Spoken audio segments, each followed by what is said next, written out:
नमस्कार, मैं हूं अशोक वर्मा। आप देख रहे हैं टीवी 20 न्यूज। अपने अपने क्षेत्र की खबरें देखने के लिए बने रहिए हमारे साथ। शुरुआत करते हैं खबरों का सिलसिला।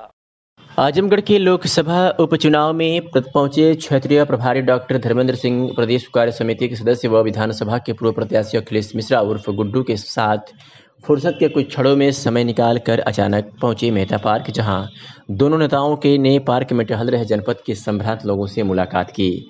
पार्क में ही टीवी 20 न्यूज से एक विशेष भेंटवार्ता में डॉक्टर धर्मेंद्र सिंह ने कहा कि पूरे देश और प्रदेश में मोदी और योगी का सुशासन चल रहा है, जिससे पूरे प्रदेश भर में विकास की धारा बह रही है और पूरे विश्व में भारत का सम्मान बढ़ा है। डॉक्टर धर्मेंद्र सिंह ने बताया कि पूर्व सरकारों द्वारा कुछ जिलों का ही विकास किया जाता था, लेकिन भाजपा सरकार में सभी को सम्मान व सभी को रोजगार दिलाने का काम किया जा रहा है। उन्होंने कहा कि पीएम मोदी और सीएम योगी के नेतृत्व में गरीबों के लिए नाना प्रकार की योजनाएं चलाई जा रही हैं। वहीं अखिलेश मिश्रा उर्फ गुड्डू ने कहा कि पार्क के सौंदर्यीकरण के लिए जन सहयोग और उनके प्रयास से मेहता पार्क का सौंदर्यीकरण किया जाएगा, जिससे शहर के लोगों को एक अच्छी सुकून भरी सुबह गुजारने को मिल सकेगा। आइए सुनाते हैं कि डॉक्टर धर्मेंद्र सिंह व अखिलेश मिश्रा उर्फ गुड्डू ने क्या कुछ कहा। पार्क और के लिए सुंदरीकरण के लिए अभी मैं सुन रहा था, ऐसा कुछ है क्या? यहाँ पार्क यहाँ के लोगों ने, कुछ नौजवानों ने प्रयास करके बहुत कुछ अच्छा करने का काम किया है और हम लोग भी प्रयास करेंगे कि किसी न किसी मद से या व्यक्तिगत सहयोग से इस पार्क को और अच्छा बनाया जाए, जिससे लोगों को और सुविधा मिल सके। धन्यवाद। और धर्मेंद्र सर बताइए, क्या प्रोग्राम आपका है आज?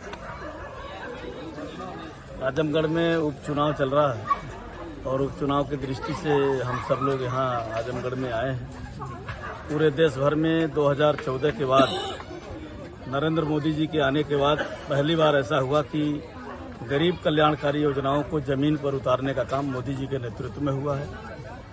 दूसरे कार्यकाल में मोदी जी जब 2019 में दोबारा आए तो जो जन आकांक्षाएं थी इस देश की, सैकड़ों वर्षों से जो लोगों का सपना था, उस सपने को भी साकार करने का काम, चाहे वो 1953 से डॉक्टर श्यामा प्रसाद मुखर्जी जी ने जिस जम्मू कश्मीर के लिए अपना बलिदान दिया था, एक देश में दो विधान दो निशान दो प्रधान के खिलाफ जो लड़ाई लड़ी थी, 4-4 पीढ़ियां जनसंघ की और भारतीय जनता पार्टी की जो नारा लगाती थी कि जहां हुए बलिदान मुखर्जी वो कश्मीर हमारा है, उस सपने को भी साकार करने का काम नरेंद्र मोदी जी के नेतृत्व में धारा 370 समाप्त करके हुआ है। बहुत सारे ऐसे सपने थे, चाहे वो अयोध्या में प्रभु श्री राम के भव्य मंदिर का निर्माण हो, चाहे जन कल्याणकारी योजनाओं को गरीबों तक पहुंचाने का, या दुनिया में विश्व में भारत के मस्तक को ऊंचा करने का काम किसी प्रधानमंत्री ने किया है तो नरेंद्र मोदी जी के नेतृत्व में हो रहा है।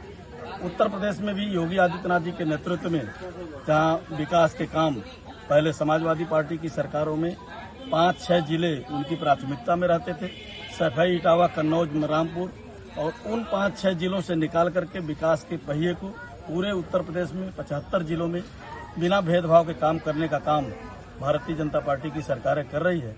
और इसलिए आजमगढ़ में भी चाहे वो राज्य विश्वविद्यालय देने का मामला हो, चाहे यहाँ पर भी पूर्वांचल एक्सप्रेसवे का मामला हो, विकास का सूरज यहाँ भी निकलना शुरू हुआ है। और इसलिए आजमगढ़ के नागरिकों से, आजमगढ़ के लोगों से भी हम लोग अपील करने आए हैं कि भारतीय जनता पार्टी के कमल को खिला करके दिल्ली में मोदी जी, लखनऊ में योगी जी और आजमगढ़ में भी भारतीय जनता पार्टी की सरकार बने, ये अपील करने आया हूँ। अपना परिचय दे दीजिएगा। डॉक्टर धर्मेंद्र सिंह, क्षेत्रीय अध्यक्ष भारतीय जनता पार्टी गोरखपुर क्षेत्र।